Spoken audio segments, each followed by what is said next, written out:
Welcome back to my channel. Today I want to talk about photographing your art for social media. Social media is more and more important as we go deep into the COVID-19 pandemic. We lack the opportunities to showcase our art in the real world, and we must use the power of social media to get our art out there for the world to see. How to get more traction, traffic, likes and shares and follows. What you need is to take more and better photos of your art. That's why today I want to show you 7 different ways to decorate your pictures, to take better pictures of your art for social media. Without further ado, let's get into it. Number 1, add a Passepartout.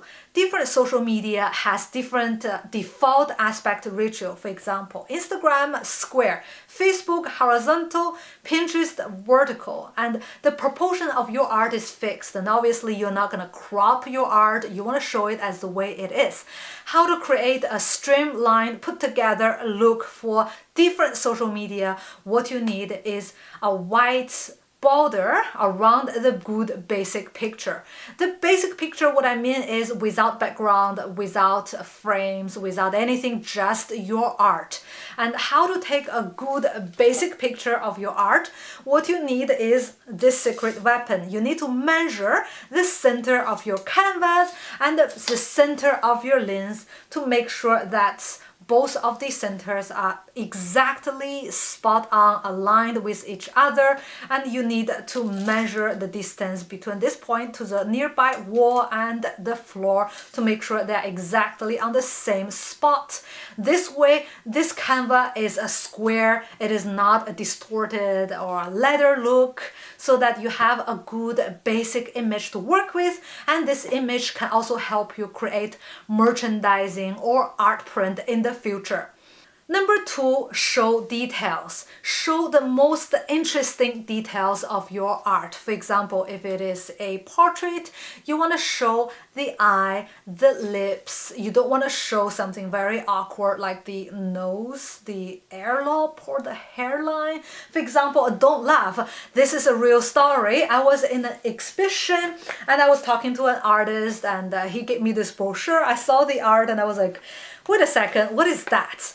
This is a detail of this painting, but both me and the artist, whose name is Xiaofei Li, we're actually both Lis. A lot of Lis out there. Is #1 family name in the world, actually, I think. And we both could not guess what is exactly this detail is. And finally, after I realized that this is the corner of the eyeglasses, I don't know why the graphic designer decided to show the corner of the eyeglasses. I don't think that illustrates the essence of the work or the showcasing of the skills, not at all. So don't do something awkward, just show what is the most, let's say, conventionally beautiful about your art. Show that detail. Number 3, add sparks. Place your art in your garden or against soil, against the aged wood panel, a wall with textures or textiles. I think at home you can find some curtains or an old rug as a textile background. You can create different looks. Just make sure that the background is in line with the style, with the content of your art. You don't want to make some very strange contrast. If you don't find any interesting props or backdrop, what you can do is simply have some drop shadows, and this is very easy to create. You can just move a light closer than any other light so that you create a little subtle shadow, and this way you can create dips, showing people that this is actual objects. It is not a flat art print, it is original piece of art on canvas, and this is really a good detail without having to say that in the description. It shows that it is original works of art. Number 4, turn around. Each canvas has a very different texture in the back and has different dips, like this, and you can show different canvas, different dips, because maybe your collector want to know this information. They want to buy a collection, a series of your art, and they want to have the same dips when they hang on the wall. It is not, differently like high and low. It's same, and this is a really good information, practical to know. You can also show if it has extra support or if it has some hardware ready to hang, and those details might help your collectors make that purchase decision. Number 5, dress up. Dressing up, what I mean is not to dress up yourself, but to dress up a wall. Empty a wall at home or in your studio to create this gallery wall, and imagine if you're bringing this piece of art to an exhibition. Obviously, it is not hung on the wall alone, it's hung together with other works in the same series. What if you don't have many artworks in the same series? Maybe you are still making the rest of the works, or you just had the first piece of the work in the series. What you can do is to hang a prepared canvas next to it and tell people that this new work is coming in X amount of time, and you can invite people to give you some ideas or create suspension or make a quiz, make some giveaways. Be creative with this game and make it very interactive with your fans. Number 6, strike a pose. Now it's time to include yourself into this image together with your art. You can hold it, you can be in front of it, you can be behind it. There are many ways for you to interact with your art, but make sure this picture, you are the supporting role and your art is the center of the stage. It is the focal point. So you shouldn't be wearing something very distractive to get the attention away from your art. You need to wear plain clothes or complementary clothes to the art, and do not wear sunglasses. It's really distractive, and I think it's really arrogant. You're not showing your eyes and you're showing this I'm so cool look. That is a big no-no. So no sunglasses, no strange clothes, just yourself in front of your work.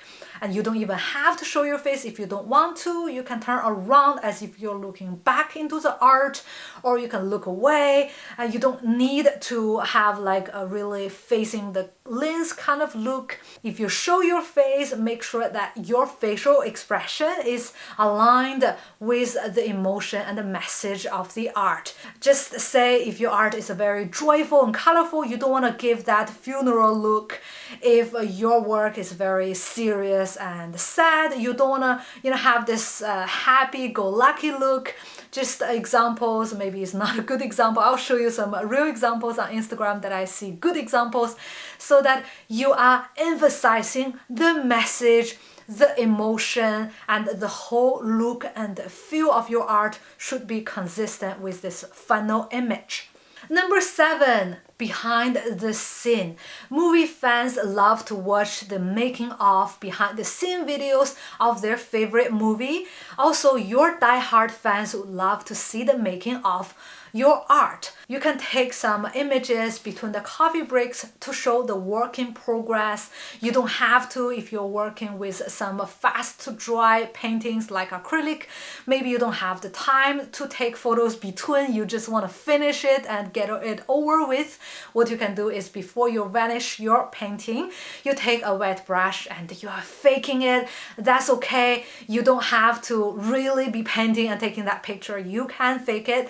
It's the idea of the making of. And if you do vanish the painting, make sure you take this picture before you vanish it, because it looks fake obviously if you already vanished it and you're still painting, right?